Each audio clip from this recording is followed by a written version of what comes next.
Hello student. मैं आपके सामने लेकर आया हूँ आज का नया वीडियो इंग्लिश चैनल पर। और यदि आपने हमारे चैनल को अभी तक सब्सक्राइब नहीं किया है तो हमारे चैनल को सब्सक्राइब करना ना भूलें और लेटेस्ट अपडेट के लिए हमारे बेल आइकन पर क्लिक करें। तो आज हम टॉपिक शुरू कर रहे हैं। आज का हमारा टॉपिक है नाउन। नाउन मतलब संज्ञा। शुरू से ही हम पढ़ते आ रहे हैं कि noun is the name of person place और अ थिंग, यानी किसी व्यक्ति, वस्तु, स्थान इत्यादि के जो नाम है उसको हम संज्ञा कहते हैं। Noun shows naming word. Noun जो है नाम को प्रदर्शित करने वाला शब्द है। इंग्लिश एक भाषा है और भाषा का निर्माण ध्वनि से हुआ है, जिसकी सबसे छोटी इकाई को हम अक्सर कहते हैं। इंग्लिश इज अ लैंग्वेज, मतलब इंग्लिश एक भाषा है विच इज मेड, जिसका निर्माण हुआ है फ्रॉम साउंड यानी ध्वनि से, जिसे जिसकी जो सबसे स्मॉलेस्ट यूनिट है, छोटी इकाई, उसे हम अक्सर कहते हैं। अब बात की जाए यदि ध्वनि की, तो ध्वनि दो प्रकार की होती है।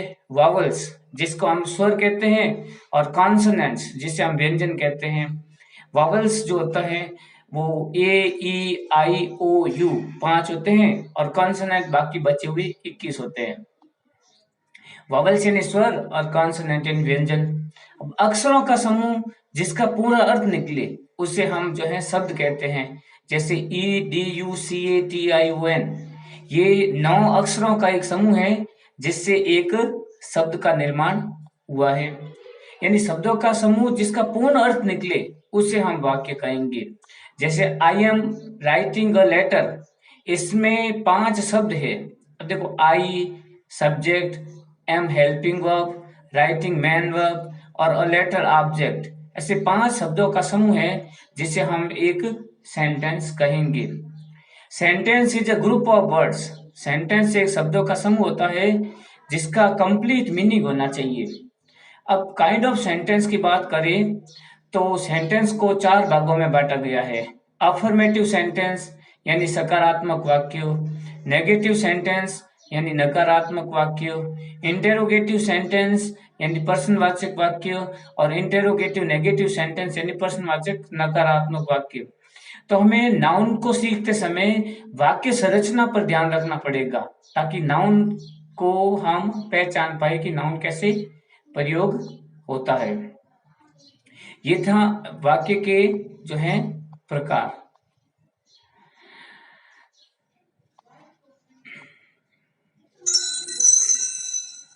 अब आगे हम देखते हैं सेंटेंस अरेंजमेंट। एक वाक्य निर्माण के लिए वाक्य की जो है अरेंजमेंट यानी व्यवस्थित करना पड़ता है वाक्य को।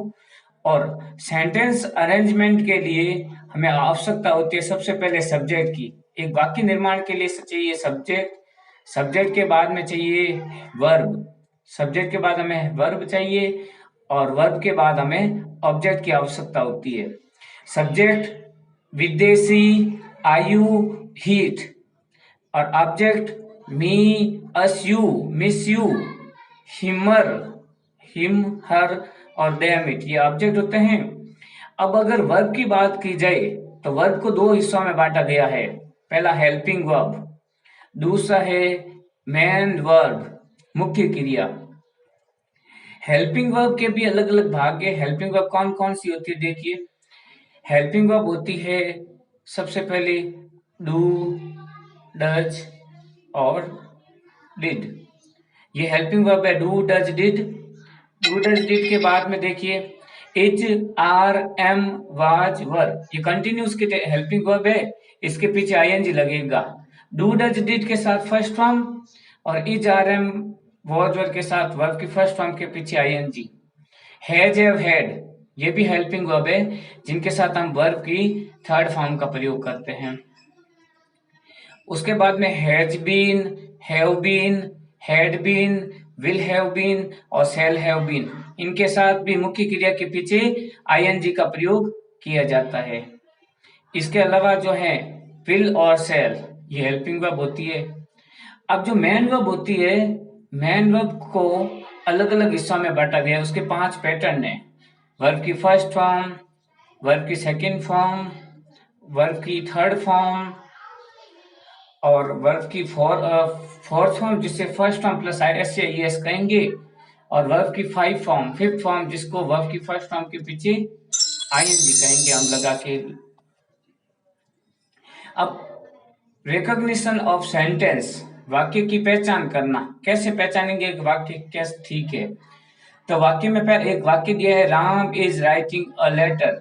Ram subject, is helping verb, writing main verb और a letter object. You had done your homework, तुमने अपना गृह कार्य कर लिया है। इसमें you subject, had helping verb, done main verb और योर होमवर्क ऑब्जेक्ट है। सी वॉज प्लेइंग फुटबॉल, इसमें she subject, was helping verb, playing main verb और football object. My friend Rahul called me yesterday, मेरे मित्र राहुल ने बुलाया मुझे कल। अब इस वाक्य में हम क्या करेंगे कि ये जो राहुल है ये मेन सब्जेक्ट है और माई फ्रेंड ये सब्जेक्ट की अतिरिक्त सूचना देने वाला शब्द है, इसलिए इस वाक्य को ऐसे लिखेंगे, माई फ्रेंड राहुल नहीं, Rahul my friend called me yesterday.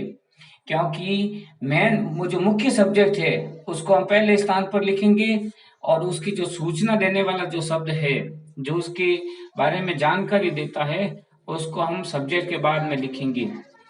अब किसी सब्जेक्ट की सूचना देने वाला जो शब्द है जो उसकी एडिशनल इंफॉर्मेशन बताता है उसे हम एट्रीब्यूट कहेंगे और एट्रीब्यूट को हम सब्जेक्ट के बाद रखेंगे। The exercise of this book, इस किताब की एक्सरसाइज यानी जो अभ्यास है वो आसान है, इजी यानी आसान है। अब देखो ऑफ जो है यहाँ पर दूसरे स्थान पर लगा है जो पुस्तक के अभ्यास के बारे में बता रहा है, तो इसका मतलब है ये ऑफ लगने से इसे हम वाक्य में कहेंगे ये ऑफ दिस बुक जो है ये पार्टिटिव है। The exercise of this book is easy, the exercise of this book ये हो गया सब्जेक्ट, इज हेल्पिंग वर्ब हो गई और इजी जो शब्द है उसका प्रयोग हम एज ए सब्जेक्ट कॉम्प्लीमेंट की तरह इस्तेमाल करते हैं। यानी ऑब्जेक्ट की जगह लिखा शब्द जो सब्जेक्ट की इंफॉर्मेशन बताता है उसे हम सब्जेक्ट कॉम्प्लीमेंट कहते हैं। The great Akbar ruled India, इसमें अकबर जो है मेन सब्जेक्ट है। अब अकबर मेन सब्जेक्ट होने के कारण हम क्या करेंगे, द ग्रेट अकबर नहीं लिखेंगे बल्कि हम लिखेंगे Akbar the great ruled India, यानी सब्जेक्ट को पहले लिखेंगे मैन और उसकी सूचना देने वाले शब्द को हम उसके बाद लिखेंगे। ही ग्रू एंग्री, अब ही यानी वह, ग्रू यानी हो गया, एंग्री यानी गुस्सा। तो एंग्री जो शब्द है वो सब्जेक्ट की सूचना देता है जो ऑब्जेक्ट की जगह लिखा है। तो ऑब्जेक्ट की जगह लिखा शब्द जो सब्जेक्ट की इंफॉर्मेशन देता है उससे हम सब्जेक्ट कॉम्प्लीमेंट कहते हैं।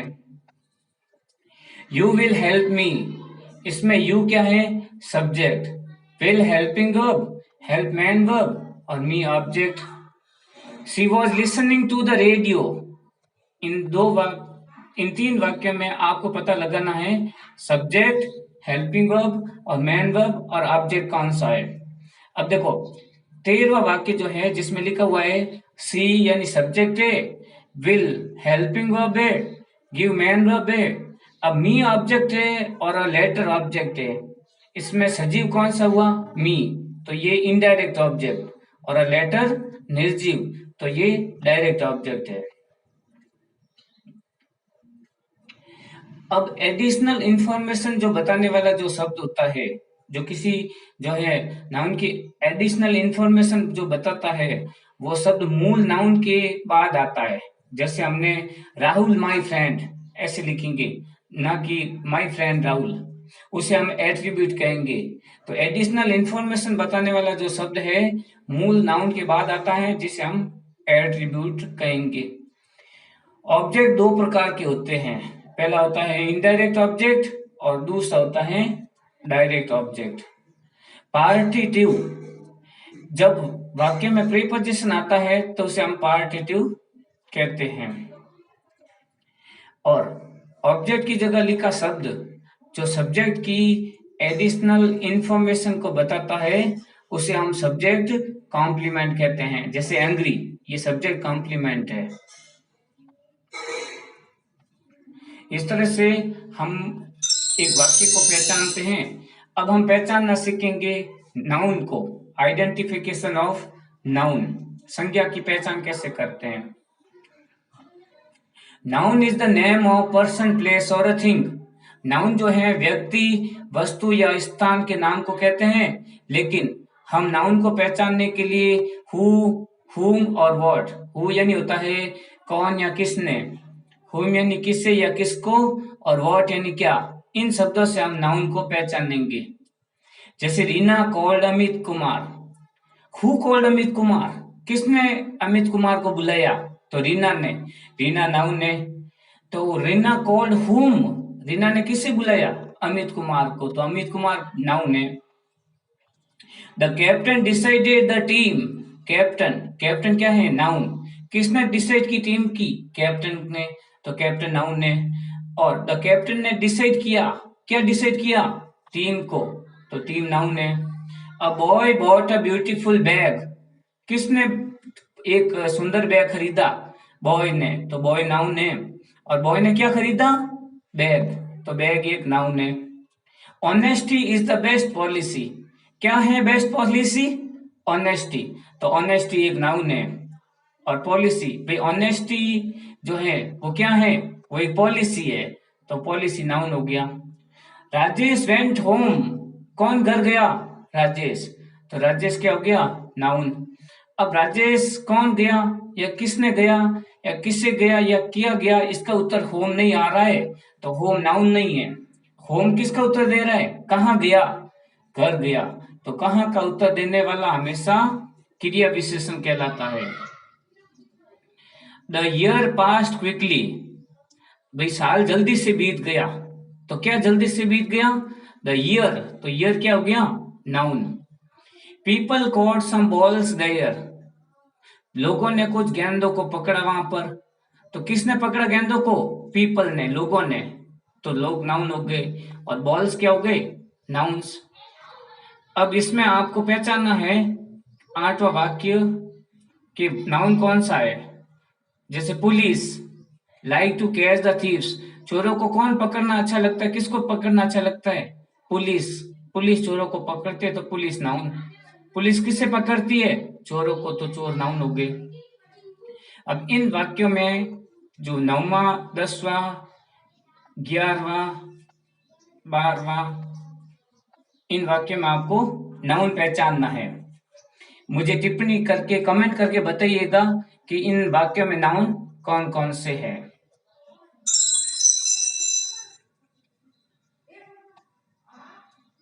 नाउन की कैटेगरी, नाउन जो होता है उसको हम 3 कैटेगरी में बांटते हैं। पहला विजिबल, जिसे देख सकते हैं आंखों से। दूसरी नाउन की जो कैटेगरी होगी फेल्ट ओनली, जिसे केवल महसूस कर सकते हैं। और नाउन की जो तीसरी कैटेगरी हो गई है उसको हम कहते हैं रेट यूनिट। तो नाउन की 3 कैटेगरी हो गई।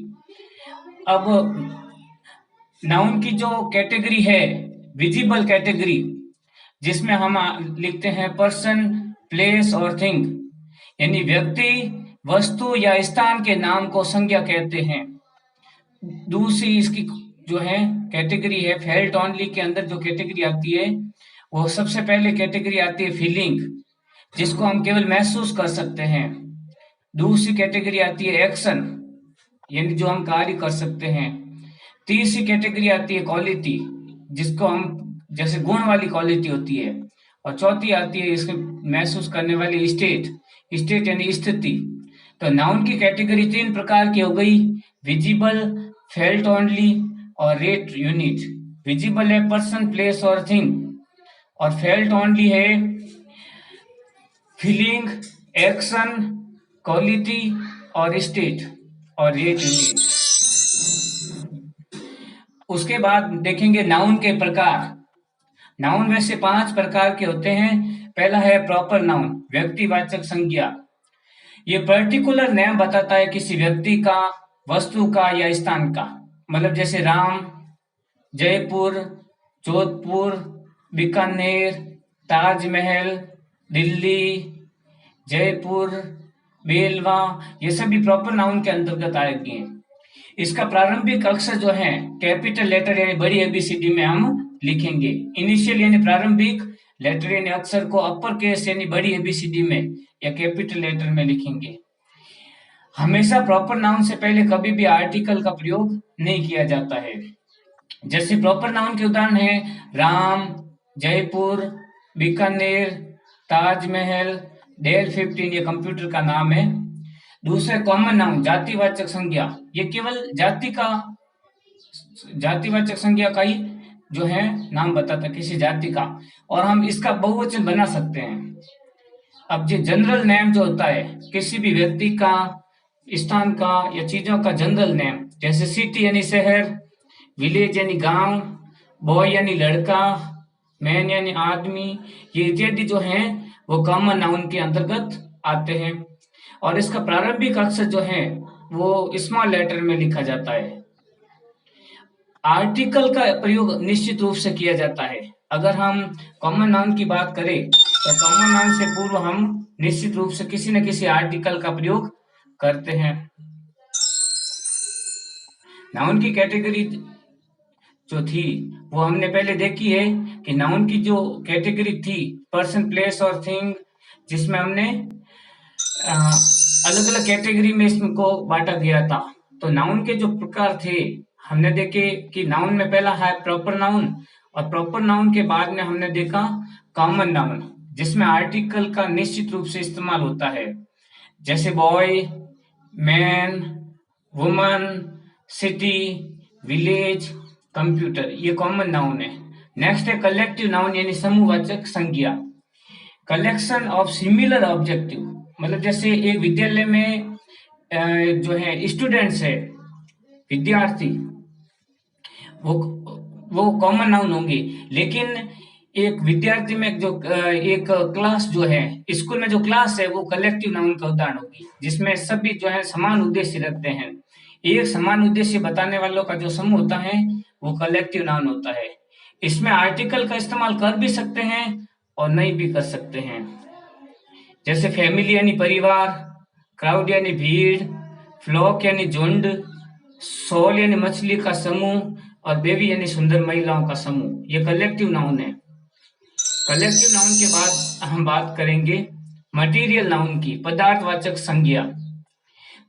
नेम ऑफ सब्सटेंस, किसी पदार्थ का नाम या मैटर यानी किसी तत्व का नाम, by which new item can be made, जिसके द्वारा हम नए पदार्थ का निर्माण कर सकते हैं। पदार्थ या तत्व का नाम जिससे नई वस्तु का निर्माण कर सकते हैं वह मटेरियल नाउन के अंतर्गत आता है। इससे पहले ए और एन का प्रयोग हम नहीं कर सकते, केवल द का प्रयोग किया जा सकता है मटेरियल नाउन से पहले। जैसे कॉटन यानी सूती वस्त्र है ना, रुई इत्यादि जिससे धागा बना सकते हैं या कपड़ा बना सकते हैं। गोल्ड यानी सोना जिससे अंगूठी बना सकते हैं।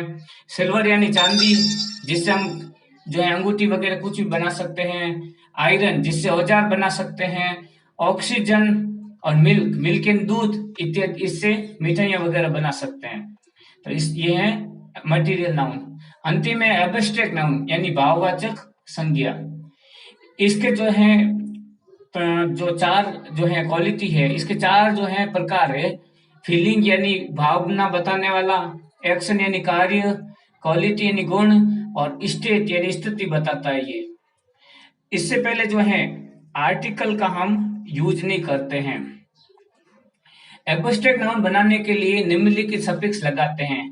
पहले सन, एसन, स्चन, नेस, लेस, मेंट, हुड, शिप, टर, आयन, इजन, थ, एटी, टीवाई, एंस और इंस, इन शब्दों का प्रयोग करके हम एब्स्ट्रैक्ट नाउन बना सकते हैं। उदाहरण के लिए सजेस्टन, इसमें STION सन आया हुआ है। मेंट मैनेजमेंट यानी प्रबंधन, सजेस्टन यानी सुझाव, चाइल्डहुड यानी बचपन, फ्रेंडशिप यानी मित्रता, लाफ्टर यानी हंसी, एब्सेंस यानी अनुपस्थिति, एमिजन यानी उत्सर्जन। इस प्रकार से हम नाउन जो है I want you to practise On noun, thank you very much for listening this video.